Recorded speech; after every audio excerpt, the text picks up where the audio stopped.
ಅವಳ ಮದುವೆ ಏನಿದ್ರು ನನ್ನ ಇಷ್ಟದ ಪ್ರಕಾರ ನಡಿಬೇಕು. ಅವಳು ಹೇಳ್ದಾಗೆಲ್ಲ ಕೇಳೋದಕ್ಕಾಗಲ್ಲ. ಅಲ್ಲ ಮಾಮಲ, ಮೇಡಮ್ ಹೇಳಿದ್ರಲ್ಲಿ ಏನ್ ತಪ್ಪಿದೆ ಅಂತ ನೀನು ಹಿಂಗೆ ಆಡ್ತಿದ್ಯಾ? ಅಣ್ಣ, ತಪ್ಪೇನೂ ಇಲ್ಲ, ಎಲ್ಲ ಸರಿಯಾಗೇ ಇದೆ. ಅನು ಇಷ್ಟದ ಪ್ರಕಾರ ನಡ್ಕೋಬೇಕು ಅಂತ ಅಕ್ಕ ಹೇಳ್ತಾ ಇದ್ದಾರಲ್ಲ, ಹಾಗಿದ್ರೆ ಅವನಿಗೆ ರಾಜ ಅಂದ್ರೆ ಅಷ್ಟು ಇಷ್ಟ ಇತ್ತಲ್ವಾ? ಅವನಿಗೆ ಯಾಕೆ ಅವಳನ್ನ ಮದುವೆ ಮಾಡಿಸ್ಲಿಲ್ಲ?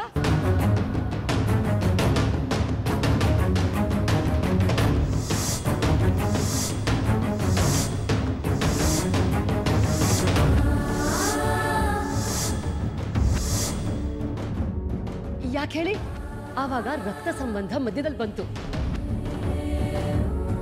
ಅದೇ ಅವ್ರ ಮಗಳನ್ನ ರಾಜನ ಕೊಟ್ಟು ಮದುವೆ ಮಾಡುವಾಗ ಅದ್ಯಾವುದು ಮಧ್ಯಕ್ಕೆ ಬರಲಿಲ್ಲ ಅಲ್ವಾ?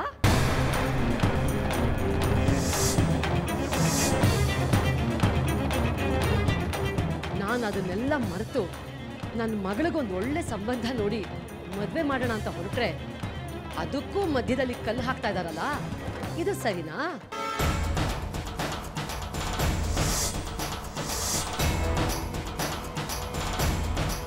ಅಕ್ಕ, ನಿನಗೆ ನಾನಾಗ್ಲಿ ನನ್ನ ಮಗಳಾಗ್ಲಿ ಚೆನ್ನಾಗಿರೋದು ಇಷ್ಟ ಇಲ್ಲ ಅನ್ಸಿದ್ರೆ ಈಗಲೇ ಹೇಳ್ಬಿಡು.